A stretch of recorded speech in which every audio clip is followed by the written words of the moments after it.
Hello guys, this is Dr. Cool, and today we have W203 in our garage.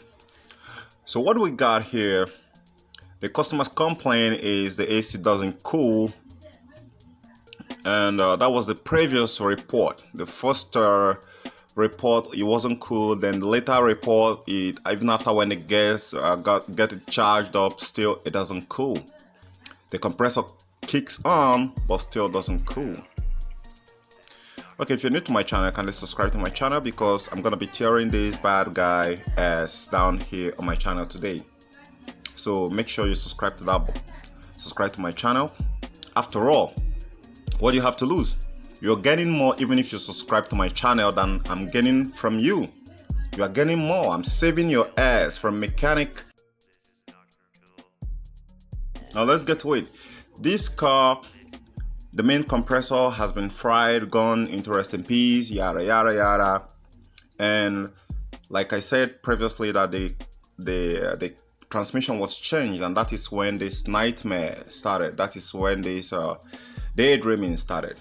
And looking at this car, it looked very sleeky, no scratch, no swell marks, everything looks intact. And the client said, I will not drive a car that doesn't have AC. You heard it right. And when he said that, it was ding ding in my head because I know I've got to do what I've got to do to get this back on. Now the previous complaint was the AC isn't cooling. Now he came to my garage that very day. I have actually closed because there wasn't much job in my hands. That was around 4:30, and later on he called. Sorry, I called, but he refused picking my call. So I know he probably taken it to some other mechanics because he heard I am a bit pricey. So today, after trying many mechanics, and I couldn't get it done, then he has to get it back to me because he saw a lot of reviews on the internet that I always get it working. That's right, I always get it working. Don't tell anybody. Okay, so now what do I have to do? I turn on the AC, I put on my gauges and see that there are refrigerant on. You can see that the car is working right here, and the car vents, the vents just keep blowing warm air. So now I billed him around $100 to get this thing done because I think it's gonna be a little bit hectic, or else I'm gonna be billing him like $50. That's how they're cheap. The fixing of car down here in Nigeria gotta be. Sometimes I charge her, sometimes I charge low, depending on the client that I have. He complains too much and want me to sympathize, I sympathize. I do that. So it's not always fixed, it's depending on the personality. If I see that your wallet is thicker, I get to collect more from you. If your wallet is lighter, then I get to collect lower from you. All right. Then the second complaint also was that the air isn't coming out of the vent. Like you can see, I just removed this right now. So I also have got to address that the driver's side of the vents, the air flow across that is quite decent, but the other passenger side no. So now I've got to make a test drive. This test drive was actually when I was actually done getting the job done. That's why I said stick and keep watching. You can see my glasses all wind up. Stick to this video because I'm gonna be telling you exactly what I did that got this AC working. Now if you got a problem with your AC where the refrigerant, everything is intact, the compressor kicks on, you have your gauge and everything just seems right, or maybe on the gauge you're seeing the low side of the suction side of the manifold gauge said keep going to vacuum.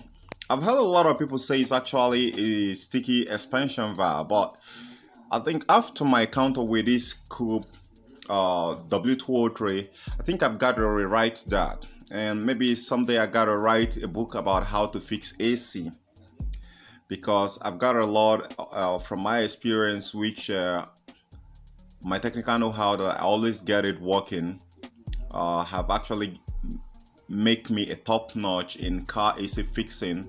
No matter how bad it goes, I always get it back. So because of that, I have my own technical details, which sometimes varies from what the most of the manufacturers or some of other people, most of you in the Western world, teaches, or even the HVAC company, because these are grafted from my own experience fixing different cars. And most of this problem came like 2-3 times. Now on this very model, this very W203, the experience I use in fixing this very car is actually the experience I got from VW Make 3. And unfortunately, that badass guy never paid a dime. The little money he paid, that was like $5, sorry, like $10, 10 to 15 bucks was actually for material, and I couldn't even get anything out of it. And it was as hectic as hell. I was about giving up, but at last my stubbornness on that actually got and paid better.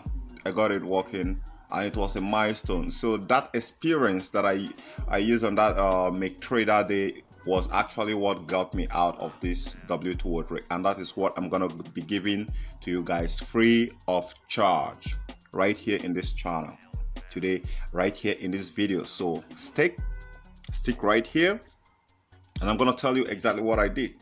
Okay guys, on a Mercedes coupe, I told you guys that I'm gonna give you guys secret on this one here. I know most of you who watch my channel knows that I'm good at not revealing the secret of what I do, but I get it fixed. So today, this is one of the most hectic job I've come across, but I'm using one of the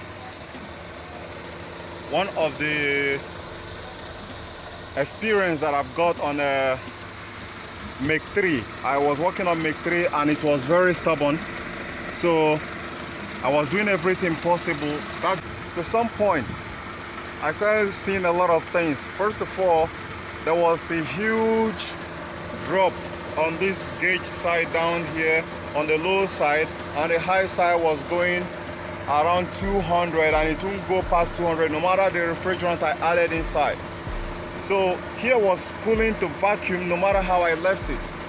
So at last, the first diagnosis that I actually found is a stock closed expansion valve on the high side. Then when I got this one replaced, I've got up to like 2 here. So I got this one on, and this one worked, but quickly it lost pressure immediately. Then I actually get to discover that the problem that considered to that problem initially that make this system not to work fine when it was pulling the vacuum down this side. If you have had any problem like that, I want you to pay a very good attention. When you hook up your gauge to it and it's giving you a reading between 200 and 250, and it's just within around there, but here on the suction side, on the low pressure side, you're seeing the gauge around between 20 and low. I want you to understand that you are dealing with a leak, a severe leak, and that leak, which can actually be posing like as if there is a system blockage, is gonna be between this expansion valve right here. So the first thing you are gonna be looking out for is expansion valve. You gotta remove it. For this one, I think you pretty much know how it is. You're gonna be removing some bolt here and bolt here to get this one out of the way, getting the wiper mechanism, which you can see down here. You can get it up. When you get it up, before you can access here, and it's being secured by 10mm nut. But since I couldn't find it, the one that could be sticking out like this, a short 10mm bolt can be able to do the job. All right, so after replacing this, I pulled vacuum, and now the system is stable and the system is cooling. So I have another problem which I'm going to be addressing on this very car here, and that problem that I'm going to be addressing is that the air coming out of the vent here isn't sufficient enough. The amount which I cost this man to actually get this job done is not it's cheap. So when I realized this problem, I have to change it. I have to increase the price, and I was willing to make him a refund because it wasn't what I diagnosed in the first place that actually came on. So right now the system is performing as it's supposed to. If suppose I put my thermometer right here, gonna be seeing it, and he want an extreme result, I lose a lot of material trying to get this job done, but I'm very happy that I've got it fixed. And I have another car which I'm going to be working after this one, which is a Range Rover. I think that should be like 2013 model. But so far, I think you can see, so the system is cooling. Let me get my thermometer on so you can see it. Okay guys, you can see it's cooling. System is working very fine right now. You see the engine is on, it's working extremely fine. Outside, I think the outside temperature is around 40 something degrees, so I'm very much excited, and that is what I do. I always get results, I always figure it out, I always get it done. So I'll catch you guys later. Bye for now. Bye.